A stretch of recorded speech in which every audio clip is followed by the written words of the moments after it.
Used to be there where this building is now. Oh, okay. And it was an old shooting lodge. I can show you a photo of it. It was a holiday home for an English landlord, and he was based down in Tremor in County Waterford. And he used to come up here for the summer, and he used to shoot pheasants and deer and foxes and things like that. Hunting was a massive tradition for the English. So this is where he used to come. And then our great-great-grandfather lived in the house here. So he used to run all the lands and stuff for the landlord when he was gone. And he would collect his horses from the train. His horses would come in a week before he'd come, so like they'd be rested and stuff for the hunting season. So like our great-grandfather used to collect the horses from the train 3 miles away, bring them up here, feed them, stable them, water them. Cool. And the stables and stuff are still there. So this is the back of the castle, and like I said, he took the front of the castle to build Sleady Lodge. So we used the stone then from Sleady Lodge because it wasn't a very well built house, no supporting walls, no foundations. It was a very dangerous building, so we had to take it down. His grandfather and my father were raised in Sleady Lodge. So we took the stone, and all the stone around the grounds now is being put back onto the grounds, came from Sleady Lodge, which originally came from Sleady Castle. Are there contractors in Ireland who specialize in castle? There is, but there's just some people that are actually good at Yeah. it. So we have a local man that's actually just good at it. Interesting. Good. Yeah. And that is good. You can trust. Yeah, it is. Yeah. What is the ultimate end game? How? Just to give the castle more recognition. Mm-hmm. Because if we went through our entire lives, which you would just have Americans, Australians, whatever, turning off. And it's like, oh, that's a neat castle. But No history. there was no history. Dungarvan never actually acknowledged Sleady Castle, but they had the Augustine Church in Abbeyside, which all its lands were given from Sleady to build that big monastery over in Dungarvan and Abbeyside. It also had a huge connection to Cahir Castle, the Rocket Castle, and Lismore. Okay. So do you have like somebody come look at this structure and ask them, is there any chance this thing could just collapse one day, or? If you actually look at it, it's very clever you did. Come on, show us around, girl. So like if you look at the stones, big ones, small ones, all these stones, all the small stones in here, they're keystones. They're actually wedged in there to hold the bigger stones in place. So it's not held together by any form of cement or anything like that. It's all keystones that hold it in place. That's why it took 7 years to build. Let me have it. Let me have the baby and I'll throw it.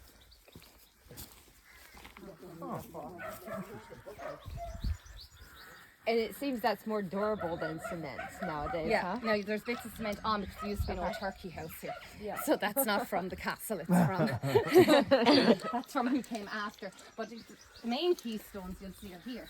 Uh-huh. And you'll see them as you walk through the door and in. Uh-huh. There's keystones the whole way in. Oh, how cool. Yeah, so go in and have a look. You can climb right into the castle. Oh, neat. Oh my gosh, how cool. You want in, Mama? Yeah. You coming too? Oh, cool. Oh. Okay. Oh, wow. So, yeah. That's so Oh my gosh, look at this. so neat. Yeah. This is so cool. So 4 stories? 4 stories? 4 stories. So you'll see where the windows are slanted in here. Would have likely a spiral staircases here, and the windows would have given light Okay. onto the staircase. The sun rises in the east, so it rises over here. So the first light in the morning would have come in from the back of the castle, but the sun would have set over here at the front of the castle. So where the way the castle is built in a diagonal, it would have had. We would have been in the kitchen area here. So this fireplace here was probably the fireplace for the kitchen, where everything was cooked. And over here, you'll see these 2 holes. These are called cold rooms. So they would have stored their meat and their dairy and whatever else. Okay. Because we didn't have fridges. So these were, and if you actually sit in them, they're actually quite cold. I bet. Yeah. I bet. But the castle naturally would have been cold because the walls are approximately a metre thick. So it's a metre of stone. So it's very hard for heat to penetrate that. So what about, That's nice. this concave here where we see the stones Like where you vertically? could, like a hallway kind of No, looking no, I'm thing? talking about Oh, like up this there? up there. Yes, so that would have been a fireplace. A fireplace. So more Okay. than likely, that was probably a drawing room or a master bedroom or something like that. You can also see here there's a window completely boarded in.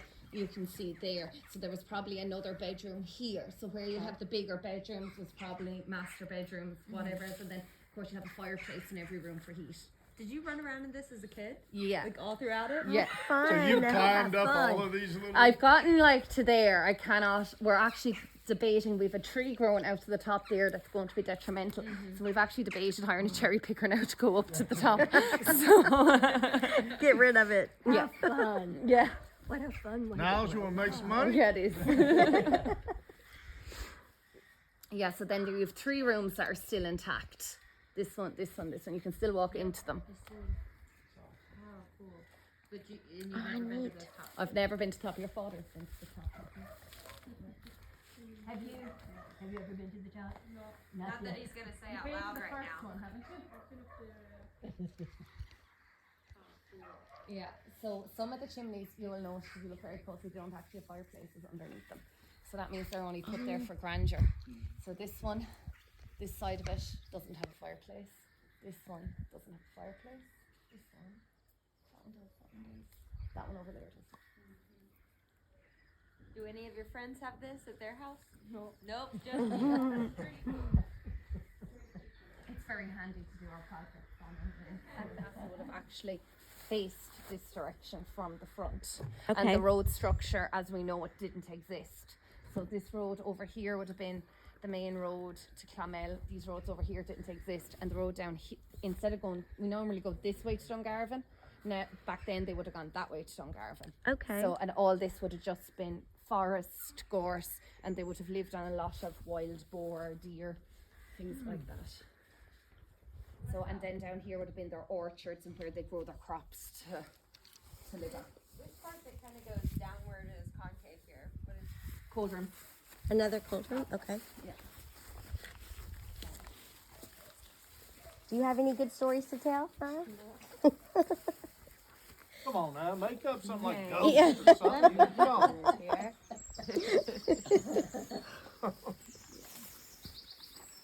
So you camped out here one night. And it was really dark. I don't think we've ever camped out here, have we? We camped beside it. Like I camped over there, but I didn't camp ever in it. It's very cold in here at night. They bring it to the hole and then it would go down into the moat. Really? Yeah, so there's a hole going the whole way down. So when you go into the rooms, there's a hole.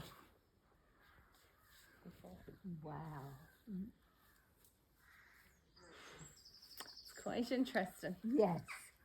I do think that the rooms that are intact might have been the servant rooms because they were quite open to the outside and you could see where they used all their cleaning stuff and whatever too.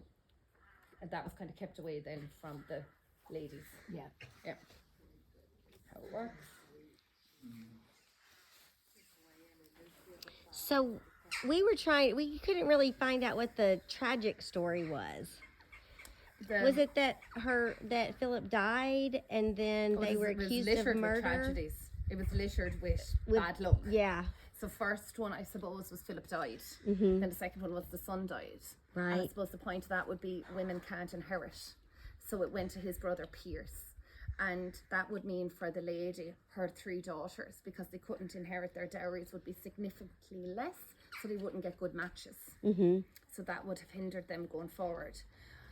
But what she actually did was she was quite clever. She moved the brother into the house and she refused to leave. So therefore she was able to keep some form of control. Philip or Pierce comes across as quite a stupid man because he is the one that let all the servants and the guards out and The robbery and happened. then the robbery happened. So the McCraws were very good at playing both sides. So obviously you had English aristocracy here, right? So you had the Devonshires below in Lismore, you had Walter Raleigh in Youghal, you had the Ormonds up in Cahir and Cashel, you had all Kilkenny, you had all these big wealthy families that were English. And then you have a couple of Irish landlords like the McCraws and the Desmonds. So during the Battle of Athan, which is just down the road, the McCraws took the side of the Desmonds. and that was the last private battle between the households ever fought in Ireland, and Desmond lost that significantly, and McCraws were punished by the Crown, by the Tudor court. They were punished, but because they hadn't taken a massively big part in the rising, they were able to retain a lot of their lands in the 15th century. So then when you come to the 16th century, you have 3 redcoats who are dating the daughters, and they stay here in the castle, and all of a sudden these redcoats have gone missing, their bodies are nowhere to be found, and you're in the house of somebody that has already taken up a sword against the crown. So Queen Elizabeth stripped them of their lands straight away and gave them to the Earl of Ormond. Sorry, Earl of Osborne. So many of them. There are. Yeah, that's some neat history, though. That's a lot of history. It's a lot of history, but funnily enough, one of the daughters married into Osborne. To married his son, and then she became Lady Osborne. So, I did read that part. I think I read that. So, wow. So they were tried by treason. So that was, I suppose, the ultimate tragedy. So our family live here and go to the Isle of Skye? Yeah, so the McGraths in Scotland and the McCraws in Scotland, or the McCrees, or whatever you want to call them, depending, they would have all been the one, and they would have all kind of... Scotland had the same kind of turbulent history with the English government as Ireland had, which you probably heard when you were over there. Yeah. So a lot of Scottish lords would have come over here to take up land here because their land was taken in Scotland. And the English allowed that. Like the plantation of Ulster, most of Ulster, the Unionists we have now in the Orange Order, they're actually old Scottish lords whose lands was taken off them in Scotland. And the English, to pacify them, gave them lands in Ulster. Okay. And the funniest part of all of that is that the Unionists have turned around and they want to be British. They don't want to be Irish. They don't want to be Scottish. They want to be British. So that's kind of the funny thing. Yeah. As I said, it became the most Irish part of Ireland became the most English part of Ireland after the plantation of Ulster.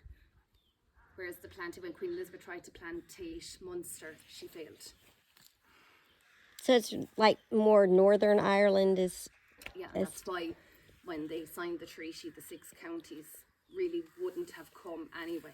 So some people say the treaty shouldn't have been signed, but the reality is you'd had a civil war either way, because if you'd forced the North to come with the Republic of Ireland, they wouldn't have wanted to come. So you would either had a civil war in the 26 counties or a civil war in the 6 counties. So Makes sense.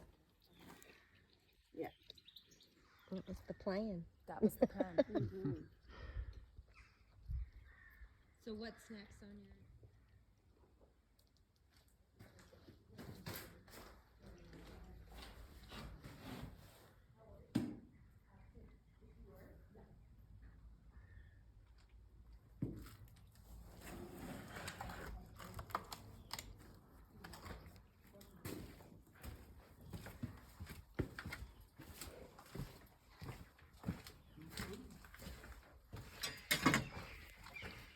Let's go.